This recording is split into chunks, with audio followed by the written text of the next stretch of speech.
Hello everyone, this is Amita here. I am the head of IoT training business with Exelta Systems. Today we are going to speak about industrial Internet of Things. What is Industrial Internet of Things? Industrial Internet of Things is basically when Internet of Things concept is applied to solve industry-related business problems, then it is defined as Industrial Internet of Things. Simple. The way we talk about consumer side of Internet of Things, wherein we solve different kinds of problems regarding home automation, wearables, health. Similarly, the industrial internet of things is about solving the business problem related to industries like mining, aviation, uh, manufacturing, aerospace, and all these things.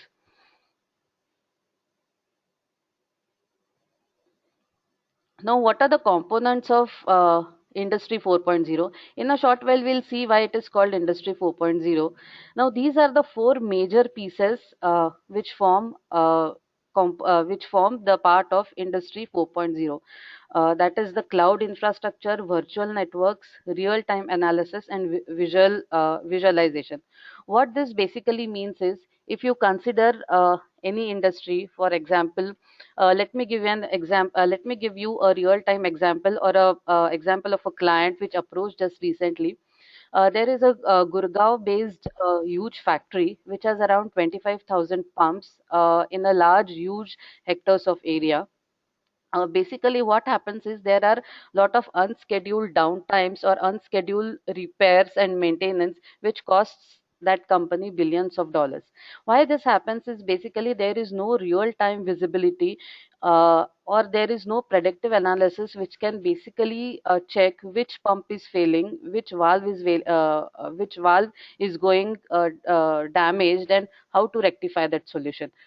So this company basically approached us and asked us to give a IoT enabled solution wherein we can put some sensors on these pumps, and there could be some real time analysis, real time data giving to those uh, floor managers wherein they can detect this problem and solve this.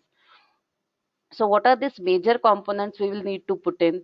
First is we will need to put in virtual networks. That is, there will be sensors placed all over these pumps. There will be this edge devices. That is, these sensors will be connected to the virtual networks. There will be real-time analysis in the form of analytics. Then the results of those analysis will be visualized. Maybe the floor managers or the management might have Android based phones or other phones which might have applications which will keep on giving them real time information on what is happening at the floor level.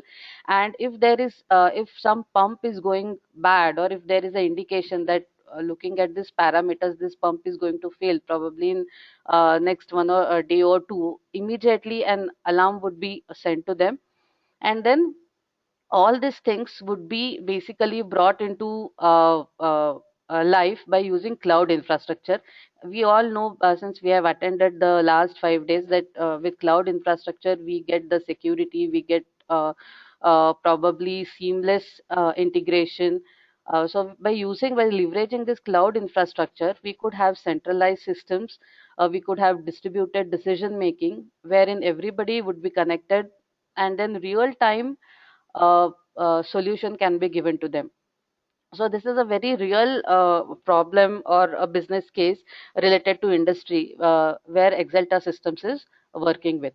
Another example could be from a shipping industry, also one of the clients of Exelta Systems, wherein wherein the client is a shipping giant who basically has a huge number of ships, and the export import business is carried on, like taking the goods, bringing the goods.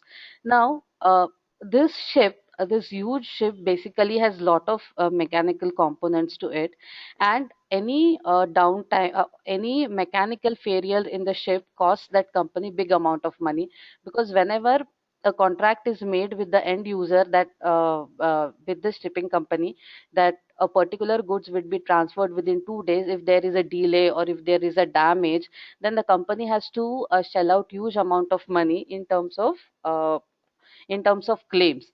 So if we are able to put sensors on this ships and basically predict what's going on in the ship in terms of how the mm, uh, material is, how the goods are maintained, what are the different mechanical components, how they are behaving, how is the friction, all different kinds of parameters which can go wrong, then probably we can do some predictive analysis and maybe avert all these things, and then the company could benefit by using millions of dollars. So these are the two real life industrial examples with Exelta Systems is working with, and all these things can be leveraged by using, as I said, cloud platform, virtual networks, real time analysis, and visualization, that is giving real time access to the management and to the floor managers who are basically working on this problem.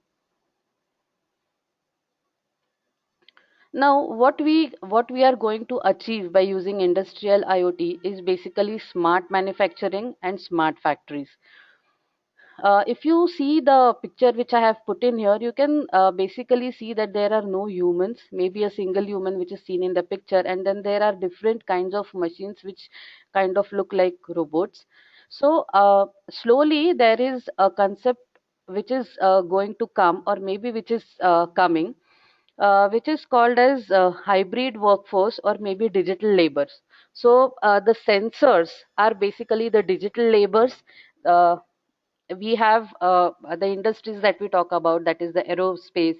The primary machine is probably the plane, then the pumps, the ships, the manufacturing machines. So all these big equipments which are working for us basically have huge number of parameters: temperature, pressure, friction, the way they are operated, speed. So all these factors needs to be measured and constantly basically kept a tab upon, so that any small deviation, variation can be picked upon, analysis can be ran, and then the prediction can be made about those parameters. So uh, who is going to do that manually? It is impossible. A man cannot, I mean, we will need a lot of people if we want to monitor that. So the concept is called as digital labor, wherein sensors are going to act as digital labors. The sensors would be put in on all these machines and equipments, and then they are going to continuously capture the data and stream in. Also, sooner the factories are going to emerge where there is going to be a hybrid workforce in the sense robots and humans are going to work in a very close collaboration, wherein suppose there is an assembly line, there is a car manufacturing company, there is a big assembly line wherein different parts of the car are assembled. Then there could be a human and robot collaboration, wherein the robots are basically working in an assembly line, collaborating with humans, taking the feedback from humans, and basically doing this assembly. So these are the two new concepts which are emerging with smart manufacturing, smart factories, and with Internet of Things making a leeway into the industries. To give you some examples, Cisco, FCA, General Electric, General Mills, Harley Davidsons, and Siemens are some of the early adopters of, you can say, industrial Internet of Things. What are we going to achieve by using industrial Internet of Things is floor visibility. Now, as we already saw a real life example of Gurgaon based factory which approached us by asking us for a solution. So the floor visibility will tremendously increase. As I said, sensors would be put on every machines and every part of the equipment, wherein we can real time see what is going on the floor on the desktop. This visibility will be to every person depending upon the access level, management, management users, business users, floor managers, everyone. As I said, this hybrid workforce and digital labor are going to automate lot of things which are probably requires human intervention. uh, while learning internet of things, we have learned a major thing that without human intervention, the devices should be smart enough to gather data, make decisions, and then implement it without human intervention. So that is the same as automation. Automation is going to come in a big way in factories. Next is resource management. Resource management, in the sense, we can have a data, we can have look at the data on dashboards in real time. That is, real time implementation of the solution is possible. Now, for example, as I said, Harley Davidson uses sensors in its factory. So Harley Davidson has this big shop floor wherein there are different manufacturing equipments, and then the sensors are put on every piece of the machine. Now, previously, before using this technology, if something used to go wrong on a particular equipment or a particular assembly line, probably the manager, the floor manager needs to detect that issue, come talk with the management, decide upon the solution and implement it.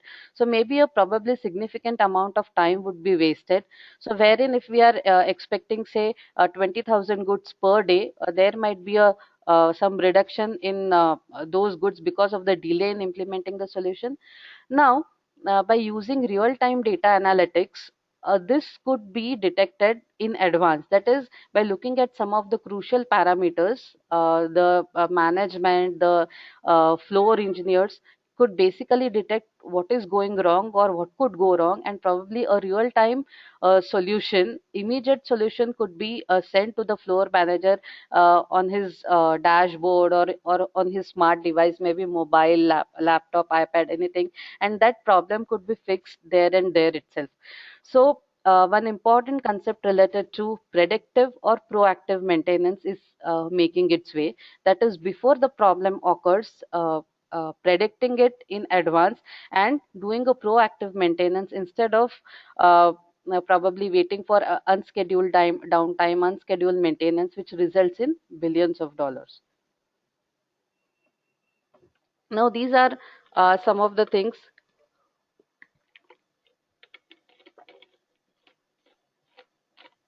that can be achieved by industrial Internet of Things. Uh, it shows machine efficiencies, right?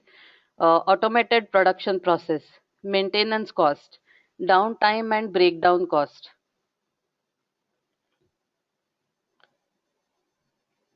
Just a second. Okay. So, as I said, by putting sensors on different machines, which we are going to have operational efficiency, uh, better control of processes, since the data is accessible in real time, the processes can be improved. Also, there could be real time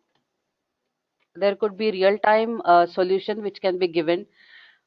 Unplanned downtime uh, could be avoided, which results in losses of billions of dollars. Massive savings to the tune of maybe trillions of dollars could be made. Productivity could be increased. There could be better service levels.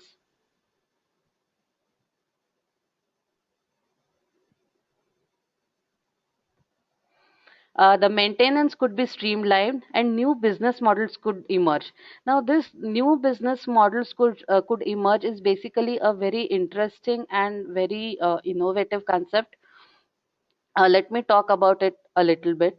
Uh, in today's era, when we talk about washing machine, we talk about the product. We talk about the washing machine, which probably consumes less power and which has maybe 10 features. Like if it's running at night, maybe it will not make noise.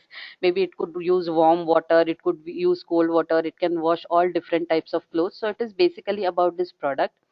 If I talk about a simple household item like a bulb, it is about the bulb. What is the cost of that bulb? How many watts it consumes?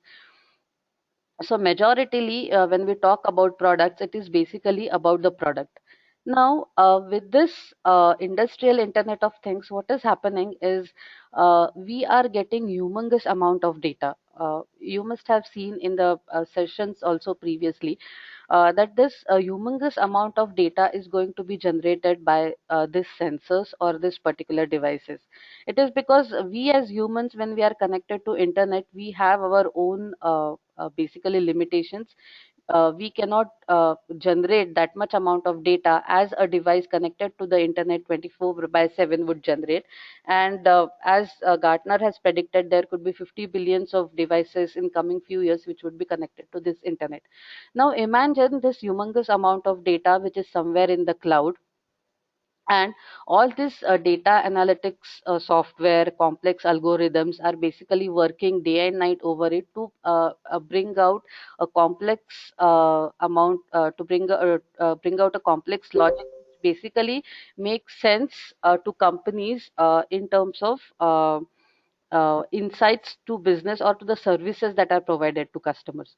So, we talk about product based companies and service based companies, wherein a new model will emerge where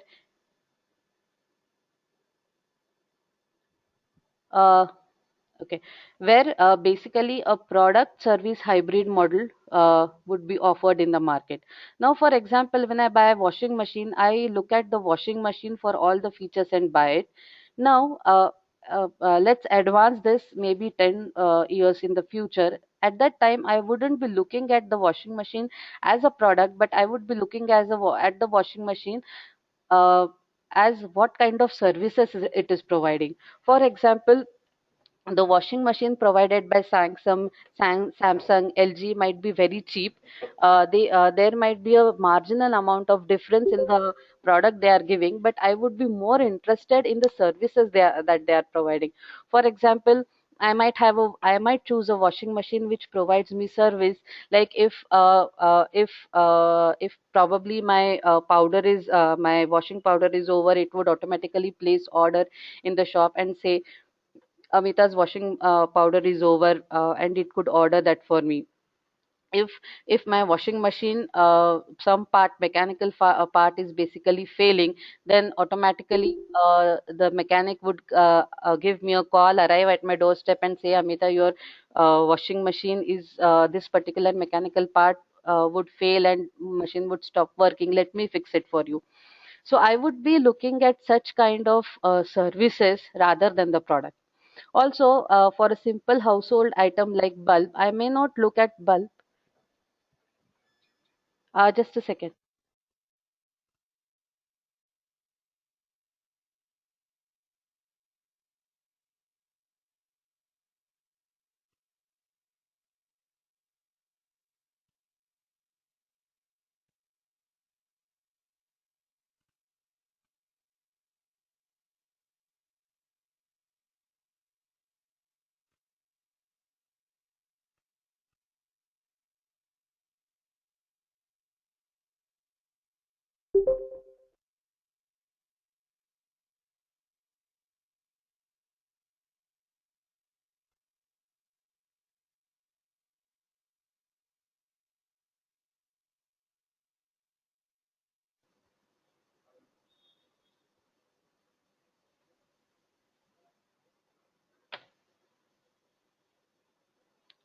Okay, so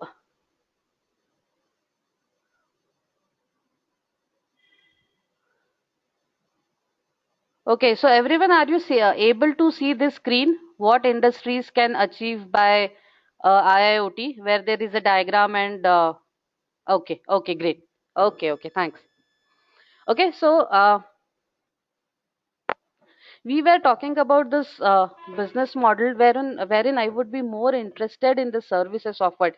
Like for example, I might while buying a bulb, I might look at companies which would provide me services like the bulb has a capacity to automatically switch on when it's dark, or automatically it would switch off when it's morning time.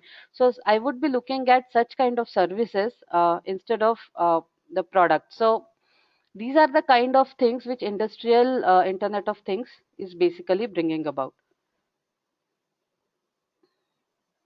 Okay, now this is just a small slide wherein maybe I would just go about it. Why this is called is Industrial 4.0, because it is kind of revolutionizing the way we are thinking, the way we are doing business, and the way the business models are there, right? Uh, it started with basically first mechanical loom, then there was a slaughterhouse which installed the first assembly line. Then there was emergence of electronics and computers to automate manufacturing worldwide. So all this had a huge impact on industries, not in terms of revenues, but also in terms of the way business is conducted, and it impacted the labor that was hired, the talent which was in the market, the way industries communicated to each other, the way businesses were run, the business model, everything was impacted in a huge way. And that is why the industrial internet of things is called a revolution, because it is going to change everything we do or think about a business or industries in a big way. Today we say that there is a very a little I mean there is a blur between the physical and the digital world. Everything is getting digitized. uh, Even your small pen, a small item, can be made IoT enabled by putting sensors, embedded softwares into it. So there is a so the boundary between the physical and digital world is coming down, and that's why we say it's a big revolution in terms of industries. So you can see this chart wherein I have put a red circle. Uh, this industrial Internet of Things is basically a biggest pie or big pie in the revolution which Internet of Things is bringing about. As I said, all these big industries like manufacturing, mining, oil, gas, space, aviation, uh, aerospace, all this forms two-thirds of the global economy. So any technology which solves their business problem and which probably earns a big or saves their big chunk of money is going to have the biggest impact. That is why this particular graph shows how Internet of Things is affecting the industrial side of things. Uh, Now let's see uh, uh, the difference, or maybe how we are going to migrate from SCADA to industrial Internet of Things. From past many years, there are SCADA systems which are in place in huge factories or in huge industries. So basically, what this SCADA system does is that they do a remote monitoring, and they have systems wherein if something goes wrong, they can give alarms and alerts. Also, reporting is provided. Now, how IoT is different, that is, how industrial IoT is different from the SCADA systems, is that we are going to have a huge amount of data aggregation uh, by using this Internet of Things. That is, I'm going to answer all your questions maybe at the end of the session, okay? So that I can concentrate on maybe giving the lecture now. So please, guys, hold on to your questions right now, and then once this thing is done, then we can answer all your questions, okay? So what happens is with Internet of Things is basically is that uh, the original SCADA systems will be connected to the IoT platforms, wherein all the distributed systems, the data aggregation could be done. Predictive analysis, which I have talked about, like what's going to happen, uh, could be seen. Um, Prescriptive analysis, that if such thing happens, what can we do? And then as we said, data creates value in multiple applications, right?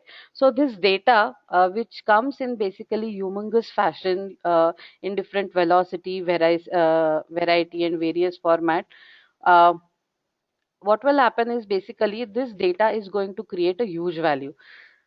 So there would be some challenges in migrating from SCADA to IIoT, because what will happen is there could be a issue with interoperability.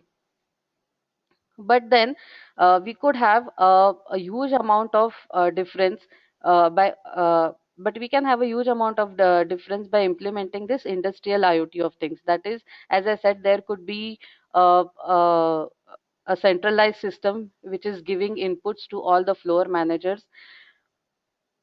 There could be predictive and prescriptive analysis, and then everything would be integrated in the centralized system. So basically these are the advantages of IoT as compared to SCADA. Now how this industries or this huge setups can basically benefit from IoT. It's very difficult to change the legacy systems, which are very expensive and maybe which are well tuned uh, in the business, to simply jump to a new system which is industrial IoT of things. So what can happen is basically the legacy SCADA systems could be connected to the maybe IoT platform, and then a network could be built wherein this legacy systems are connected to SCADA, and then there are new systems which are also connected to IoT platform, and together they can form a good solution to the business problem which this industries are facing. Now we have seen that manufacturing, mining, oiling, gas, farming equipments, huge industries can basically benefit from industrial Internet of Things. We have also seen that there are some legacy systems like SCADA which are there already in place, but there are some inherent disadvantages with them, or maybe IoT can offer more advantages to such systems in the form of real-time analysis or in the form of centralized systems or distributed decision making. So, what are some of the things that these big industries need to consider before they jump to IoT solution? Uh, Now imagine this factories or these machines or the money, that is the billions of dollars that are put into these factories. It is not easy to replace all of these things. It's need to be done uh, one by one. So let's see what are some of the considerations that probably needs to be taken into account when we talk about industrial Internet of Things. As we have already said, any IoT enabled object needs a unique address because it is connected to internet. So all these machines or equipments which basically will be connected to internet would need a standardized IP based address. There should be a distributed decision making capability, in the sense, for example, if we talk about Harley Davidson or General Electric, Siemens, all these have factories or location at different places. So a centralized system, cloud based system, which is connected to all these factories and which provides distributed decision making. Predictive analytics that we have talked about, the data which is coming from the different parts of the world should be analyzed uh, on the parameters, like in which place that factory is, what is the labor, what kind of environment is there, what are the systems and processes there. So that needs to be done. uh, Security and safety, definitely, because in a local system, the data doesn't go outside, but when uh, these machines are IP based, and then these machines are exposed to the internet, huge amount of security and safety will play a role, because hacking this data and then making use for some wrong reasons could be done. There needs to be a intelligent and a very good control on the systems. uh, and one more important thing is about interoperability, because there will be different systems, software systems.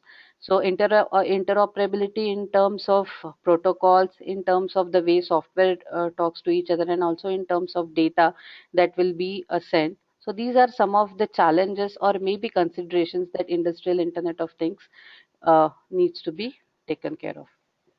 Uh, Now let's see maybe a few examples. Uh,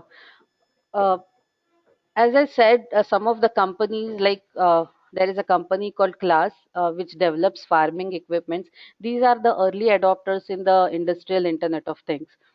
Now, as I said, we are shifting our thinking from uh, just a single product like a farming equipment to the services provided by this particular farming equipment. So, this concept is basically something called as outcome based services. What are the outcomes that I will get if I use this service? Okay, uh, wait, I'll type the name of the company.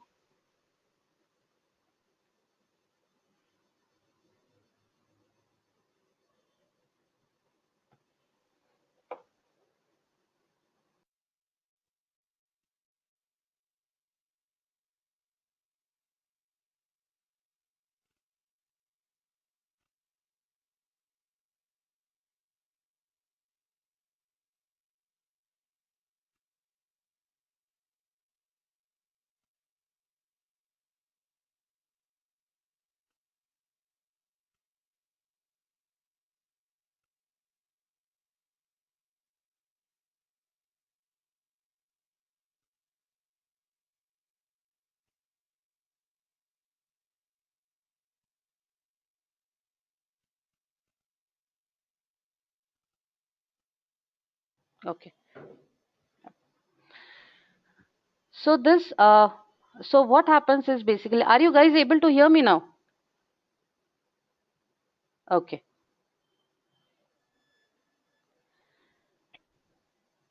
So this class company, what it is doing basically is that there are sensors put on every part of this equipment, and they are closely monitoring the patterns and the behavior of the farmers, the way they are yielding the crops, the way they are basically sowing the crops, the amount of water needed, the temperature, the kind of pesticides used, everything is being monitored.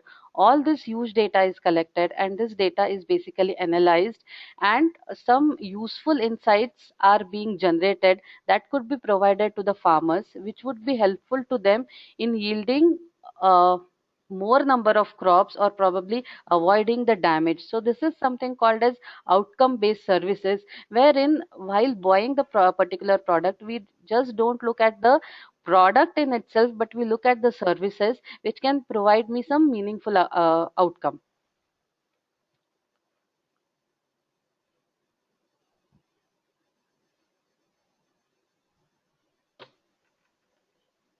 Okay. uh, Another example could be from the manufacturing industry.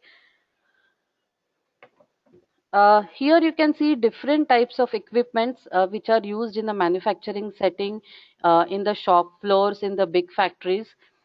uh, what happens is, there are unplanned maintenance which goes around, like if there are cement mixers which goes onto a construction site, if it fails there, or if something stops working, then this is something called as unplanned maintenance, which results in delays, and probably if there are some contracts or claims, then the company has to pay to the client because it couldn't deliver that particular service in the required time.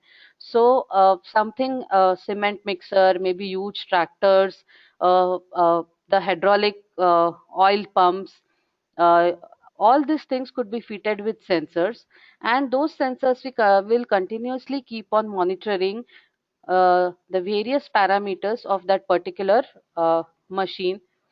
uh, so as we have talked about this, analytics is the biggest piece of industrial internet of things, or even internet of things per se, because it is the brain of the whole end to end ecosystem, right? in Without having the business insight, or without having what's going to go wrong and what can be done to fix it, all this data is of no use. So all these units could be fitted with different kinds of sensors, and then uh, the data could be analyzed to give insights to this particular manufacturing units to avoid certain delays.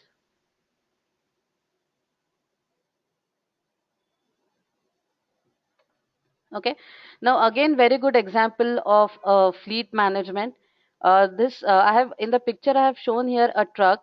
uh, So you must have encountered the example of Best Cold Chain during your 5 days of Internet of Things learning program. So there are different fleet management services in not only in automobiles which run on roads, but also for flights. So now this truck could be fitted with different sensors, and then real-time information could be given to the drivers to probably help them in reducing fuel, asking them not to open the door of the cold storage in the truck, not taking huge amount of stops. Uh, there is a company called Teleris. I'll again type the name so that you can read about it. Just a second. Okay. So this company is into fleet management services of big aviation aerospace companies. So most of us who have done business travel or any travel using flights, we have encountered on a few occasions that there are delays in the flight due to weather, or there is some mechanical failure, or a flight comes late. So this what it does, this company does it has installed numerous sensors from tip to the tail of the flights, the companies which offer flight services, which are its clients.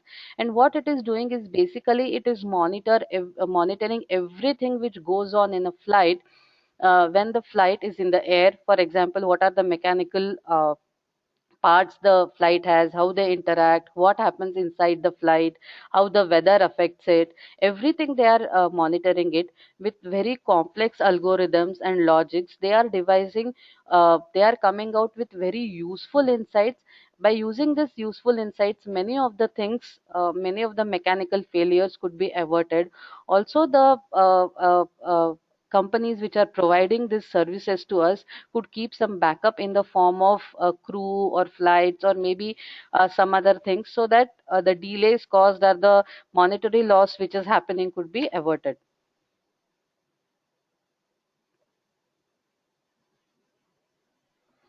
Okay, again the same example, same slide of shop floor visibility. Remote asset monitoring, as I said, as I gave you the example, there would be oil pumps, there would be different factories, or remotely deployed assets like in farms or in maybe deserts, which cannot be monitored 24 by 7 by humans. So this remote asset monitoring can be done using sensors by the data they are sending. Or there could be automated vehicles or automated unmanned vehicles which could probably hover over this particular remote assets, which are placed into deserts or which are placed into some war zones, and then they can give you the information. Now we have talked a lot about how Internet of Things is basically making an impact on industries. But then, as we see in all these examples, we also it's very evident, or it's kind of obvious that making a shift or making a change is not easy in terms of a lot of things. So there is this Industrial Internet of Things consortium, basically, which is started by the big players like Bosch, Cisco. The aim of this Industrial Internet of Things consortium is basically to bring standardization in terms of connectivity, that is the protocols, interoperability between different types of industries. As I said, the way we do business is going to change significantly.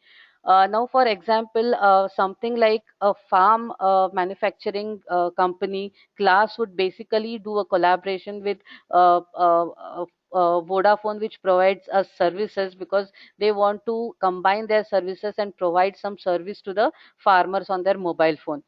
So there are lot of interoperability issues which are going to come when these different heterogeneous systems or people who never interacted before will start interacting with each other. Technology, the associations, the research, academia, security is going to be the biggest concern. system integrators, the data, humongous amount of data which is going to get generated. So who owns this data? uh, the telephone company or the farming equipment company. So all these issues are coming up. So this Internet of Things consortium is basically started to address all these issues. Okay.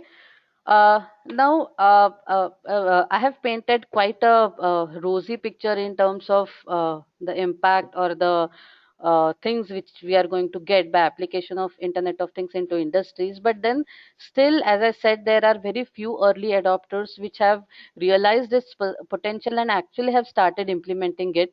There are many. There is a research wherein maybe 60 to 75% of the CEOs feel that this is going to make a huge impact, but then there are no any proactive measures uh, due to the challenges that implementation of this thing would face. uh, the people usually worry about how they will get the skilled workforce which is going to work in these factories, who has the knowledge of this huge systems, interoperability, connectivity. uh, People worry about the data vulnerability. If my equipments are connected via IP address, the data is open to the whole internet. Hacking is possible, data theft is possible. Somebody could put viruses into my network. Anything can happen. So these are the some of the things basically people are worried about. Uh, uh, Now, what are some of the challenges that we see in industrial Internet of Things? Security is one issue that we have seen. Encryption, different, as we have said, different heterogeneous systems, different companies like mobile phones, farming, mining, oil, who probably never talk to each other. Or were never aware of each other in the ecosystems, are going to talk to each other. So interoperability, encryption, uh, how to address, how to integrate the systems, computing capabilities, all these going to are all these are the challenges in implementation of this industrial Internet of Things. And now, this is the path which is basically predicted by some of the research, that how industrial Internet of Things is going to take shape. First of all, there is going to be measures for operational efficiency. That is, as I said, uh, companies are going to going to put sensors, embedded softwares into their own factories, and they are going to see how uh, operations can be made efficient, how assets can be utilized in a better way. Next could come as a new product service hybrid model. As I said, I won't look at washing machine or even a small thing like bulb as a product itself, but I would look at outcome based service. I would look at what kind of service it will provide it to me. Next, there could be a system wherein I just pay for the outcome. Like, for example, if I buy a bulb, I don't pay for the bulb as a product, but then I pay for the service it is providing me. And then the fourth could be the autonomous pull economy, wherein there would be a continuous demand from the consumers to provide a particular service, and then based upon those consumers' needs, those particular service can be provided. Okay. So, guys, this was all about industrial Internet of Things, wherein we see a huge impact of Internet of Things on the industries from different space. Uh, Also, we have seen that there are a lot of challenges in implementing this IoT, and probably what is the path that this industrial Internet of Things could take a shape. I think now probably we could take some of your questions related to industrial Internet of Things, or in general, which you had in 5 days.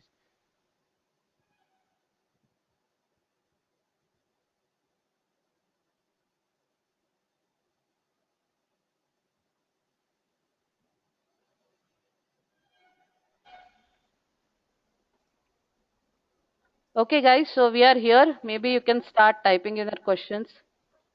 Yes, sure. I'll give names of few companies which are working on solutions.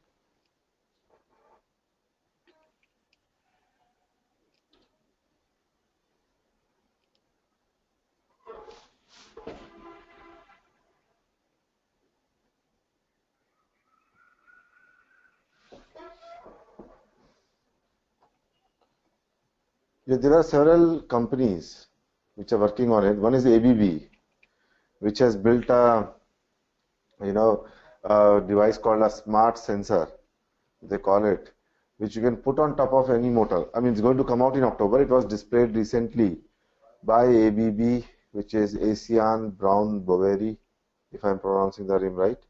And this small contraption, you can put it or attach it to the outside of any motor which is running, which is manufactured by ABB. It will start recording the harmonics of that motor. Harmonics means the vibrations and the sounds, okay, the power consumption pattern and all that. Report it to a cloud-based system which will analyze and will be able to tell whether this motor requires maintenance. Okay, so that's what we will start offering along with its motors very soon in the market. So that would be a huge thing, right? Companies offering an ability to manage their motors on their own rather than the factories managing. And maybe it will evolve into a system where, you know, as we said in the IoT 2020, where things as a service, basically. So this motor will become like a service. And, there's a huge market opening up for that. So there are some questions. Let me take them. Okay. Well, Saktivel, what will happen to unskilled laborers who are replaced by robots, IoT? See, Saktivel, when computers came into this world, several politicians and people in industry, labor union leaders, and everybody said computers will replace humans. Nobody will be able to work anymore. Computers will work, and all that. What happened in the last 30 years? Has that happened? You know, so this new thing will require newer upgradation of technology to work with. Okay, and people have to reskill themselves in this. Okay, but then, you know, there will be demand for other things also. It's not that things are going to go away, but then new breed of markets will open up. New kind of, already, for example, in Excelta, we are an IoT startup. We are already employing 20 people working on IoT systems, right? So that's a new job creation that we have done. Right? So it's like, and then if one of our products started becoming successful, we'll probably need to hire in hundreds. And in the trainings also, we are expanding our training business. We are going to hire in dozens in training also. So I'm saying business will add its own people. And the kind of skills required will change. We will be working for machines soon, yes, Zaki, but then it will be like we'll be working intelligently for machines. In the sense, all the jobs, see, most of the things that we do are rudimentary and, you know, doesn't require actually intelligence. They are repetitive tasks. So anything which can be, you know, with little bit of intelligence can be moved to machines.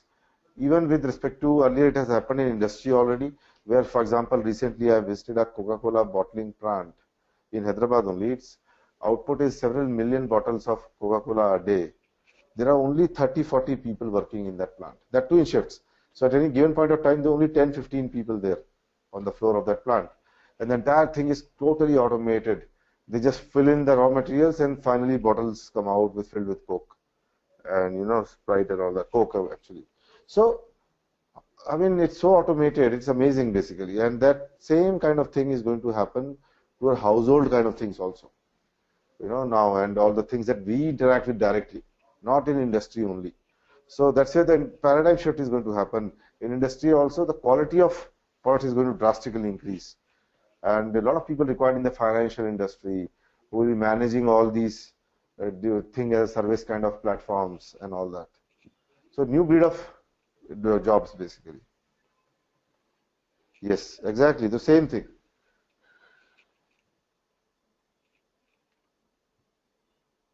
Yeah, so a lot of them, Hari. Like for example, as I said earlier in the training, India is going to be one of the powerhouses of IoT, is what we can see already happening. Lots of Indian companies, right from Tata Motors to Mahindras to Tata Steel to industrial houses which are present all over. Recently, for example, we did a training for a company which is building connected cars. Basically, not building connected cars, it's connecting the cars which are already built. So they have tied up with Honda, for example, and with Honda they have launched a product in India, Honda cars, for sending the data from a car, Honda car, to the connected systems of Honda servers wherever their platform is located. So a lot of work on the ground happening in India also, a lot of startups last count, there were hundreds of IoT startups in India doing stuff in different domains. As earlier mentioned, IoT is going to be highly domain specific. So lots of different companies are required to do it. And because the market size is so huge in India, and there's so much requirement for standardization and service improvement, that IoT is going to be by default the use case for India, and big business opportunity in India on that. Yes, we will do that, Zaki. We will just do that in a few minutes once the questions are done. Okay, that's already done. That's great. Sachin, where the knowledge of IoT we use other than machines? So see, one is definitely machines. Second is on the, as I said, on the financial side, for example, a lot of different decision making will pass on to, like for example, your insurance policies and stuff like that will completely be linked to IoT. Your healthcare will surely move completely to IoT. You know that you'll be wearing some wearable devices, small things which will monitor you closely and continuously. That's the difference, right? It will continuously monitor you so that any health parameter going bad, okay, will be replaced. As I said earlier, when we are born in this world, our health is pretty good, right? For the first few years of our life, like 10, 15 years, we hardly fall sick from any terminal kind of illness. We do get viruses, infections and all that, but those are all easily curable. But typically you wouldn't hear, much less percentage of kids getting serious diseases like blood pressure, cancer, sugar, etc. Only senior people get. Why? Because when we are small, till the age of like 30, we are able to, our body is able to maintain all the parameters inside as it is supposed to be. But as we grow older, because of whatever, our sensors start going bad basically. Because of environment pollution, the stress levels and all that, it start impacting on us.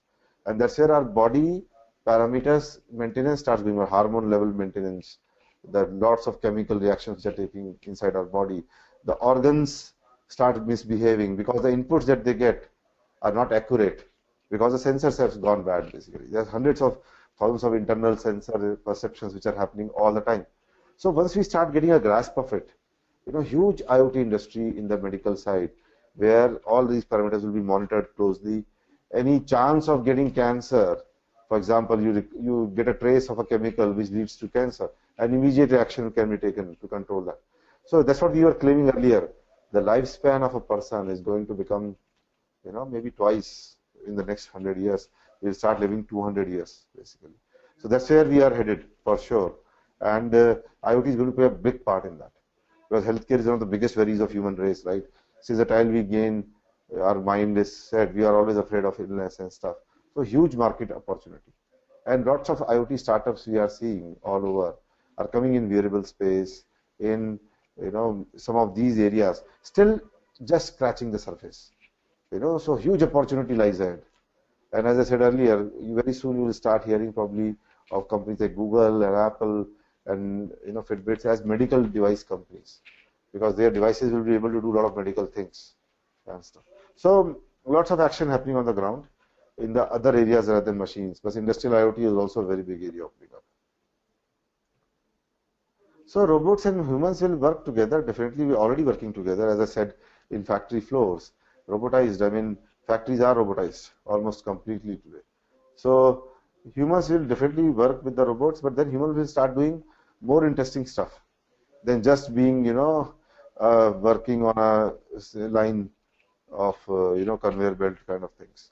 And a lot of things, like even in agriculture, which is still labor intensive, a lot of things will start moving on to machines and IoT based machines.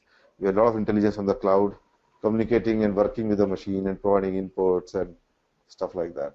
All this will become normal for us.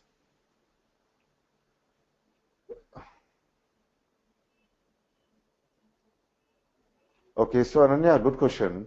When about the practical. So basically, once you are done this basic practical, now what you can do is we'll be making you a part of our Google group. Okay, which will happen this week, definitely by Tuesday, Wednesday. And then once you're part of that, you can create your own account in Osmosis. And you can send data to Osmosis automatically directly through your machine. Don't need to send it to a generic account that we have created in the practicals. So there's a document, you go to our website, You will see a document there. You can download that document, follow the steps, and do it yourself, basically. Start sending data, looking at your data, logging into our platform, looking at your data and all that. So that you can do automatically.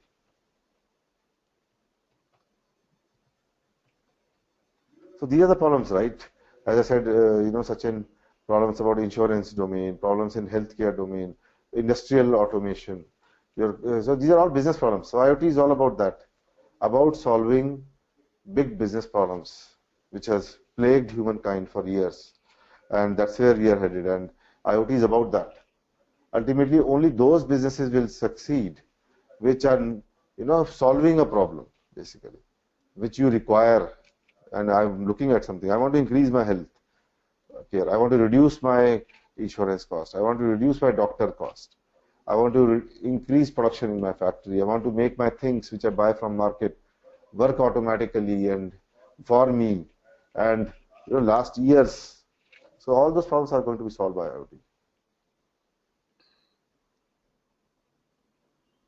Yes, could be from anywhere, from any domain, basically.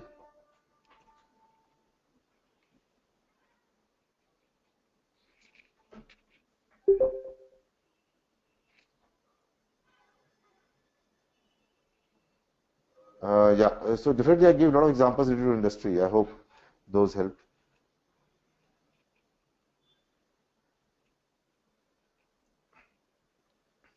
So in the energy sector, so right on top of my head, I'm not really, thinking of any names. But okay, one example I can tell you is the GE. So GE is building a lot of gas turbines, power turbines for gas and for water and for wind turbines, for wind energy basically. So GE is now putting, and I was reading an article recently, they have a new platform called Predix, Predix. Okay, and they are, GE is saying that in each of these turbines that they are building, which are very high value items, they are building in more than 3,000 sensors. Okay, and all these turbines will be then able to give all their information regarding different parameters, inside behavior of the machine parts which are there, to GE onto their Predix platform, from where they'll be able to analyze and come up with a much better design of products and much higher level of management of these machines. So GE is claiming to be like one of the first in the sector where this Predix platform will be kind of the standard bearer for IoT.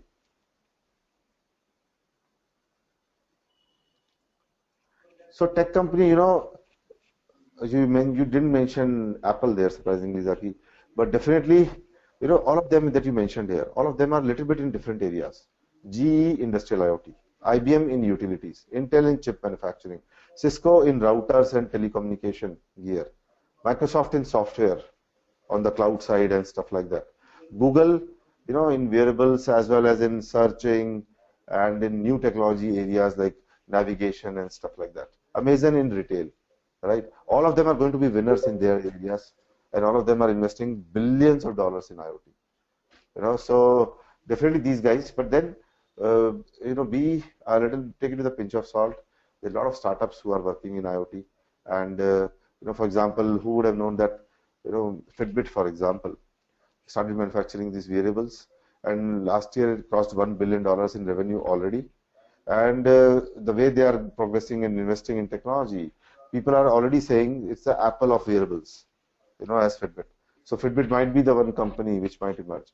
Even Samsung, for example, from Korea, is investing heavily in IoT, and they are definitely, the Tizen platform that they are coming up with has a lot of built-in features which support IoT. Okay, and device communication and stuff. They are also, tying up with Google. Samsung is tying up with Google for Google Thread ecosystem. Samsung is also a member of many of the, consortiums that we discussed. So Samsung is again another company that you should look out for. Surprisingly, not many Japanese companies are, at the forefront of this revolution which is happening.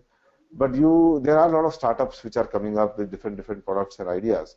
Some unicorns will definitely emerge from them. Okay, and definitely that's the hope that one of you may be, launching or be a part of that new system now that you know IoT to a certain extent. So these large companies will be there, but I believe the war will be won by at least some of the new unicorns which will come up and will, really beat the masters and at their own game. So definitely.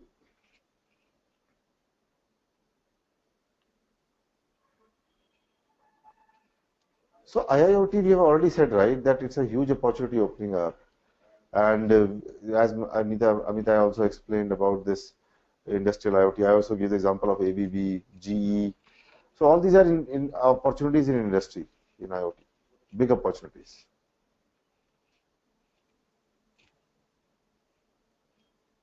So RFID is the old technology, right, Kader? It has been there for quite some time. It is kind of getting replaced by a beacon technology. Beacon people are calling is long range RFID. There's a new name people are saying. It's long range RFID basically, where RFID you have to bring a tag very near to that to be able to read it. With RFID you can do it from a distance. With beacon technology you can read the data from a distance of like 30 feet, 40 feet, 50 feet also. Okay, so and you can read it from nearby also. So the chances of RFID getting replaced by beacon is high.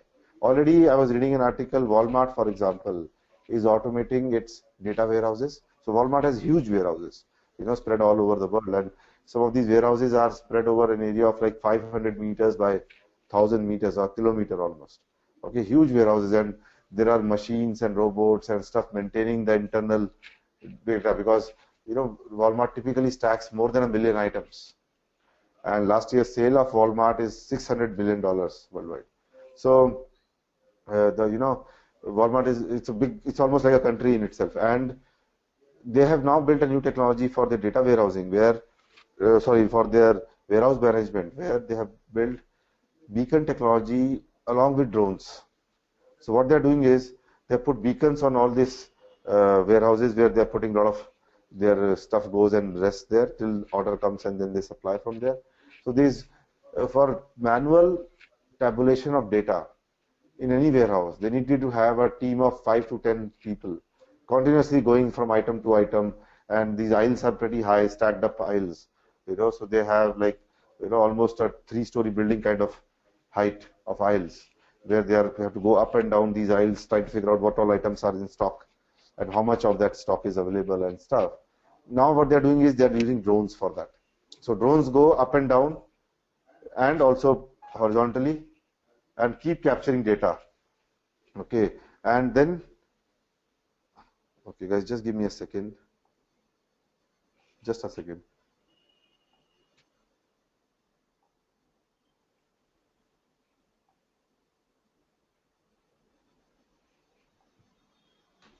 Okay, so this drones go up and down continuously, aisle to aisle, and then they keep recording this thing. And it is being said that earlier days, for a team of 5 to 10 people, taking all these sessions, taking all these, what do you call it, the kind of what you can say inventory of all these items, million items in a warehouse, used to take close to a month to be able to tabulate all, and then they will restart it again and continuously keep doing it. Okay, and if a demand for a particular product comes, they will break their cycle and go there. With these drones, they are able to cover it in a single day. Okay, so there's a huge opportunity. There are a lot of projects like that, and that this drone data needs to be fed into some systems, and then those systems need to be big data enabled and all that. So huge opportunities open up.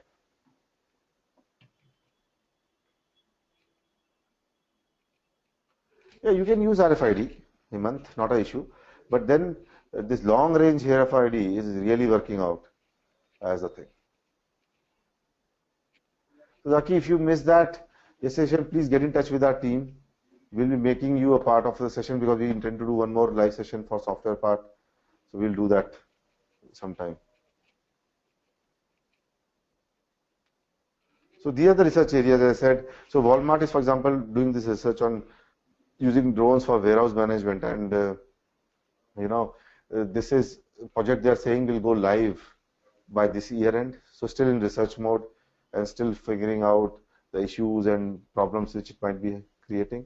And so all these are research areas basically. Any of the medical things that I mentioned, or all research areas.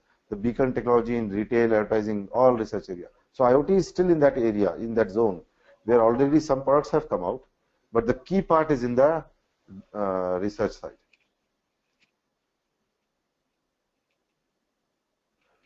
Strategy for IoT startups to grab. So good question, So right now the strategy, Sachin, has to be about the use case. So suppose as I said, IoT is highly domain specific, right? So now suppose you have some experience in some domain. Think about the problems you are facing in that domain. Okay, and also think about the keywords that I mentioned earlier. Tracking, monitoring, data collection, live action taken without human intervention. And then try and relate it to this. Do you see any opportunity for these kind of things there?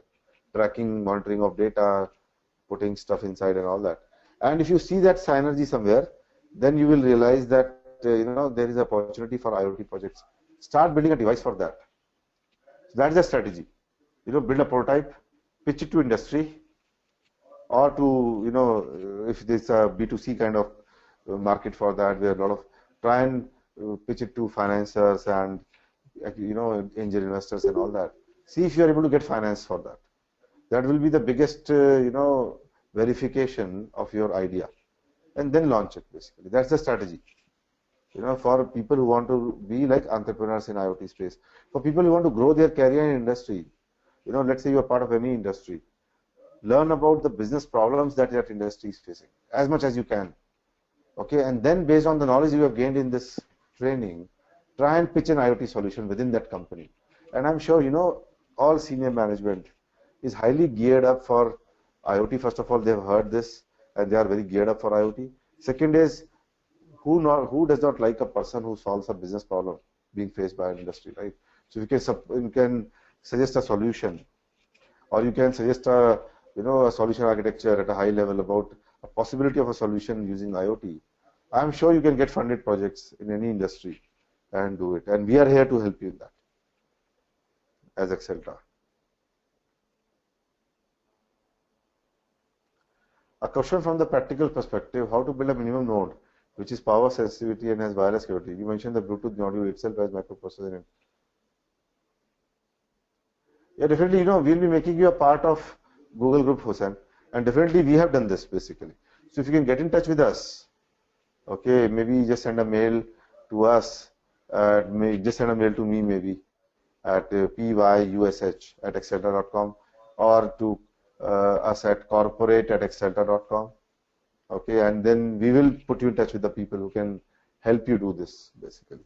So we are essentially doing this, and we are utilizing the Bluetooth Low Energy modules, hardware processing capabilities to get the data from sensor also and then communicate wirelessly to our gateway. Hitachi is another big company. So Hitachi, has declared that they are already so SCADA. Somebody was asking what is SCADA. Okay, so SCADA you must have seen in many movies of earlier days, and a big screen on a wall, and a lot of people sitting in front of it and trying to control different lights flashing at different positions, and people clicking on buttons and stuff to control different things, switching on things, switching off things. So those are SCADA systems basically. These are old days management systems where, today also they are extremely popular in the sense they are the systems available today where an entire factory data is fed into a screen, and then you can, a lot of lights and stuff is put on the screen to manage the factory basically, right? So when I talked about automated Coke bottle plant, that's what there must be some screen somewhere, which is the control room basically where people control. That's SCADA system. Okay, now that is going to be replaced by a cloud-based system. So cloud-based system or IoT is going to be such a disruptive technology where now this data will come from the machines directly to a cloud. People are saying why individual factories need to have their own management system. Huge expense added. We will have a generic cloud-based system, and a mechanic who is who is responsible for a particular machine in a factory will get notified automatically where he needs the information, not in a big screen somewhere, okay, where he is not present. Okay, so that's the thing. So things will move away from SCADA to cloud-based management system, and the same cloud can manage many factories, right? So there's no need for so many screens to manage and so many SCADA systems. So Hitachi, companies like Hitachi, Honeywell, they are big time into this business of industrial automation, right? They will start feeling the heat very soon there because their traditional business model is going to be eroded, and a new business model of cloud-based management of machines is going to start. So Hitachi and the companies are facing the heat, but then they are also developing and getting into this big time. So they might emerge winners again, for all I know. Yes, Spurti, there are multiple ways. Like there are satellite communication-based systems, or you can build a small tower kind of thing where in the forest or something and use it as a gateway, right? Multiple possibilities are there. So satellite communication is available throughout the world, right? So there are different possibilities.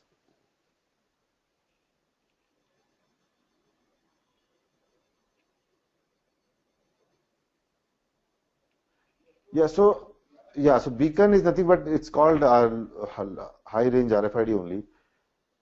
Yes, so a lot of companies see many of these RFID projects started way before IoT started, So these you're talking about a huge complex project where a department store will have millions of devices, millions of things to sell, and they need to RFID tagging everything, and when it is sold, removing the tag or letting the tag go, and then putting a new tag on the new inventory which is coming.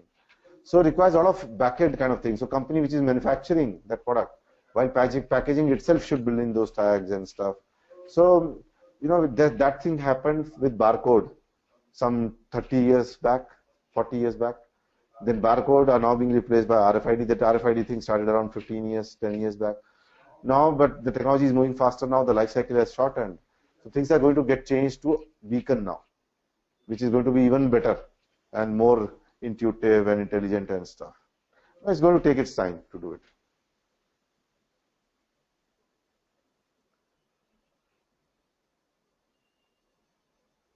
So right now, Nikunj, there not really a lot of open space for people to do, like marketplace for industrial IoT.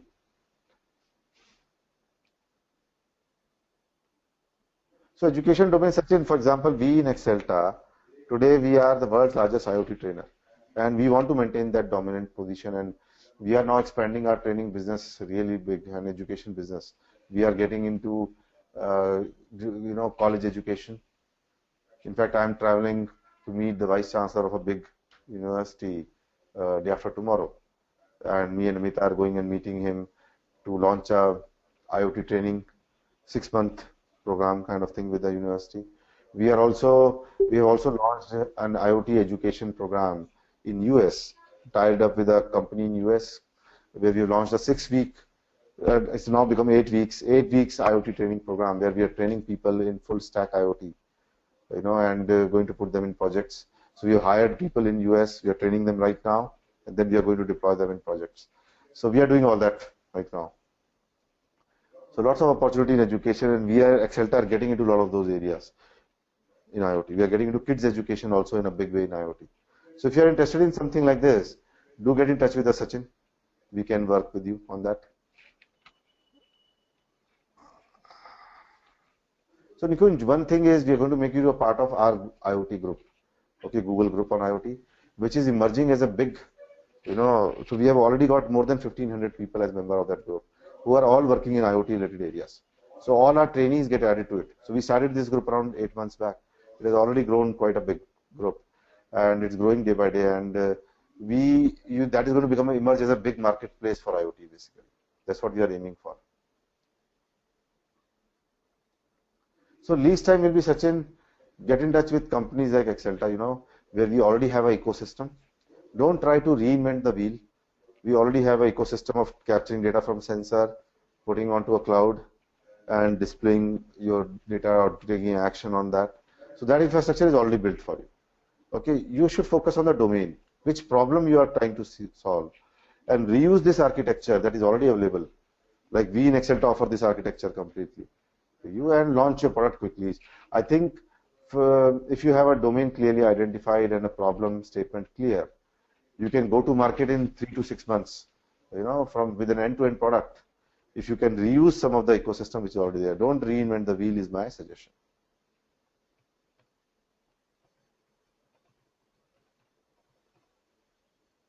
Yes, definitely, Sachin. We are open for that. Yes, sir, Sandeep, we are very much open for that. We are looking at people like you who are into some domain or into some service or industry, and we are working with, already we are working with some of those people.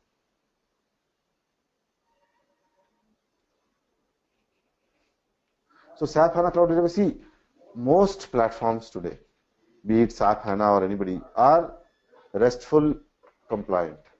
Okay. So you have used yesterday RESTful API to connect to Osmosis platform. Typically, it will work, the format will be different. You'll have to implement some of the security features of SAP HANA and other things. But typically, the overall framework remains the same, what you did yesterday and day before yesterday.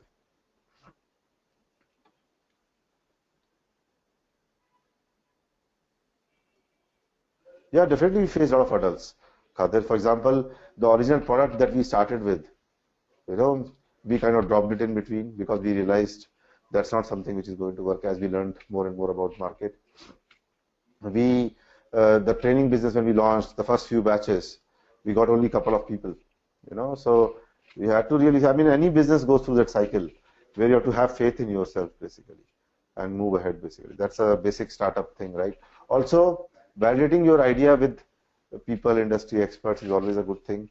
And also getting finance is a big check. So we were able to get finance and other things fairly quickly, like within a year, let's say, of starting. So that is what has helped us.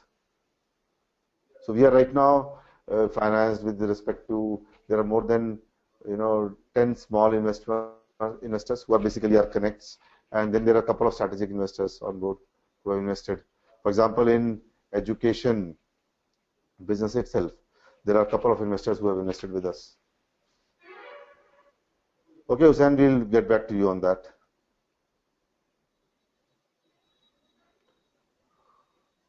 It's around 200. It varies, Bhargav. There are different manufacturers, different features, but it varies from like $3, $2, $3 to $7, $8.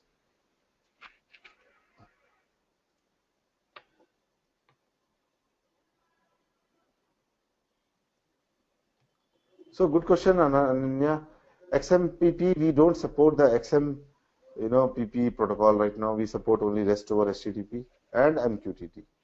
So you have to use those protocols to upload the data on Osmosis. So artificial intelligence is a part of IoT. That's what you have mentioned. Predictive analysis is all about artificial intelligence. So definitely it's a part of IoT. So Spruti, definitely masters in electronics, even BE in electronics and engineering should be good enough. And so that's definitely an option. There is a webinar. You go to excelta.com/blogs. Okay, so I'll just type in excelta.com/blogs. You can go there and you can, look at some of the webinars. There's a very webinar on career opportunities in IT. You can visit that. A lot of scope open. It's a free of cost webinar. You can just listen to that and you'll get good idea. Very good, Hussain. That's a good idea. But don't try and build a cloud-based system for yourself. That will be an overkill. If you're looking at launching some product or something, already there are dozens and dozens of products available in the market. We in Excelta, for example, are ready to work with you on Osmosis platform if you have an idea that appeals to us also.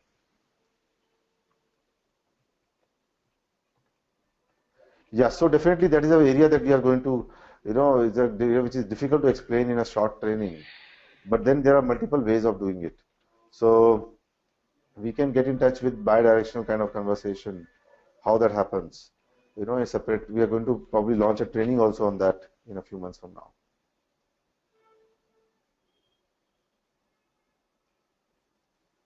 Do you see any other opportunities in education other than trainings? Definitely, when some new area comes up, a lot of opportunities open up. So education for, product specific educations and stuff like that. The already ThingWorx trainings are there. So a lot of things like that can open up.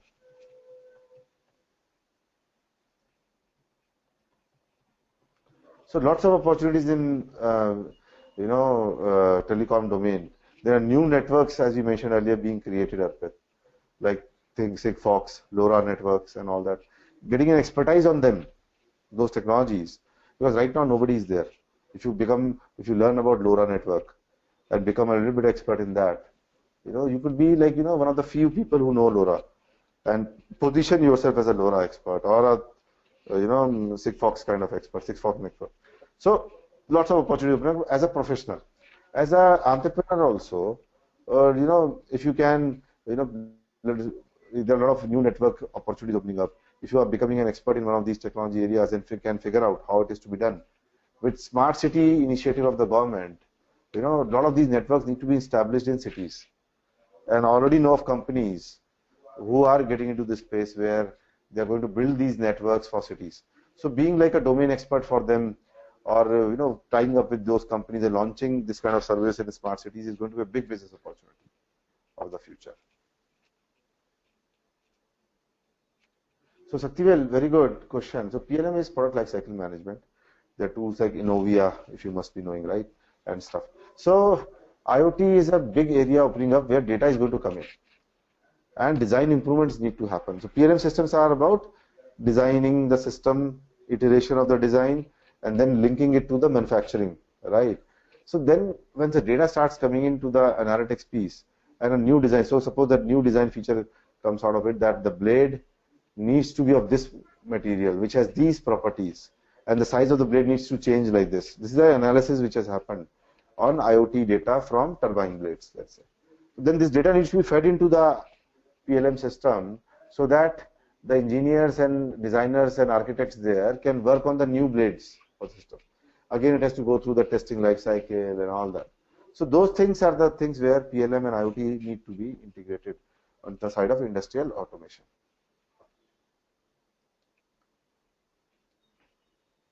No, we are not using Zigbee.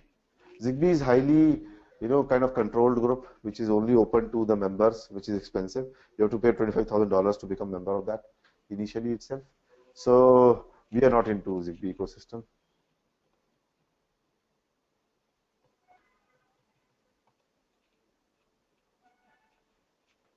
Yes, so Arpit is okay. Ananya, please clear it again as to how to upload data using XAMPP in Osmo. You can't load data using XMPP protocol right now, Ananya, is what I was saying. We are supporting only MQTT and REST over HTTP.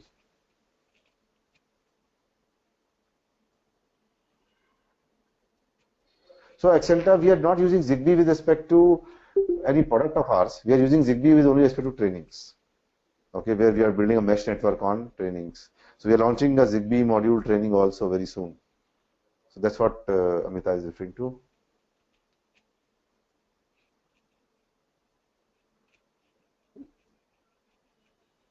Yeah, connecting school, yeah, these are all different opportunities.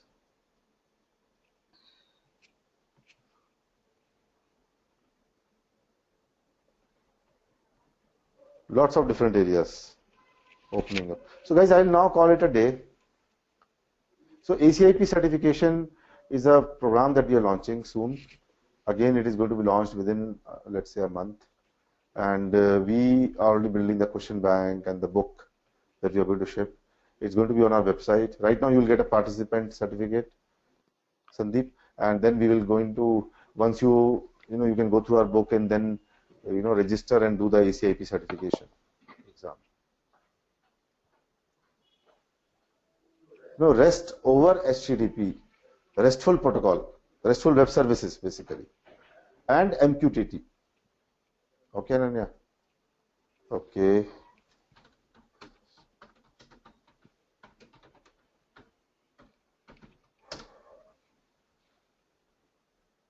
So guys, that brings us to the end of our question answer session. It has been nice to interact with you and talk to you guys. And let's hope we keep interacting, and we will make all of you a part of our Google group so that you will start getting emails on that. Please do become part of it. That will keep you updated on IoT. Okay guys, then thanks for your participation. I hope you enjoyed the training, and now you are at a much higher level in IoT than what you were previously. Okay, and I hope you didn't disappoint you, and I definitely think one of you or couple of you or maybe all of you will emerge as IoT professionals in their domains or areas wherever you are. And also one of you or couple of you will become like entrepreneurs and become big in IoT space. So thanks a bunch to all of you guys. Thank you.